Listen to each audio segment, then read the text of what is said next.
Labas vakaras, jūsų dėmesiui kriminalinių įvykių apžvalga. Per pastarąsias 2 savaitės policijos pareigūnai pradėjo 3 ikiteisminius tyrimus ir išaiškino 53 nedrausmingus vairuotojus. Netrukus apie kai kurios įvykius išsamiau. Kovo 5 dieną apie 13 val. Viečiūnuose gyvenanti moteris sulaukė skambučio, kurio metu nepažįstamas jaunuolis pasakė, kad jos dukra neva sužalojo kitą mergaitę ir tam, kad būtų atlyginti nuostoliai, reikia į nurodytą sąskaitą pervesti 4000 litų. Moteris patikėjo skambinusiam jaunuoliui ir į sukčių sąskaitą pervedė 4000 litų. Kovo 6 dieną druskininkietis gyvenantis Dzūkų gatvėje policijos pareigūnams pranešė, kad pastebėjo, jog iš jo ūkinio pastato esančio kieme prie namo pavogti 2 dujiniai balionai su dujomis, karutis, kirvis ir sniego kastuvas. Nukentėjusiam druskininkiečiui padaryta 420 litų žala. Policijos pareigūnams pavyko nustatyti ir sulaikyti asmenis įvykdžiusius svetimo turto vagystę.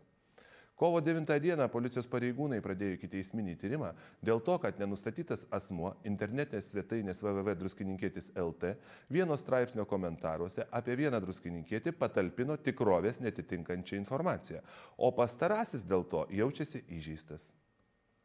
Na, o dabar svarbi informacija žiūrovams. Druskininkų policijos komisariato pareigūnai kartu su darbo inspekcijos ir mokesčių inspekcijos pareigūnais vykdys eilę patikrinimų Druskininkų mieste, kurių metu bus mėginama nustatyti nelegaliai dirbančius darbuotojus.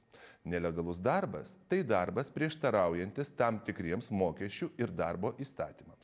Tokiais atvejais sutartys paprastai sudaromos žodžiu, atlyginimas išmokamas grynais pinigais arba atsiskaitoma kitaip. Nelegalių darbų nelaikoma talka, pagalba šeimos nariui, partneriui, pavyzdžiui, namų ūkyje, jeigu tokia veikla nesiekiama pelno. Teisėto darbo pagrindas yra dvišalė sutartis tarp darbuotojo ir darbdavio. Pavaldinys įsipareigoja eiti tam tikras pareigas, paklusdamas darbovietėje nustatytai darbo tvarkai, o darbdavys įsipareigoja suteikti darbuotojui sutartyje nustatytą darbą, mokėti darbuotojui sulygtą darbo užmokestį ir užtikrinti darbo sąlygas.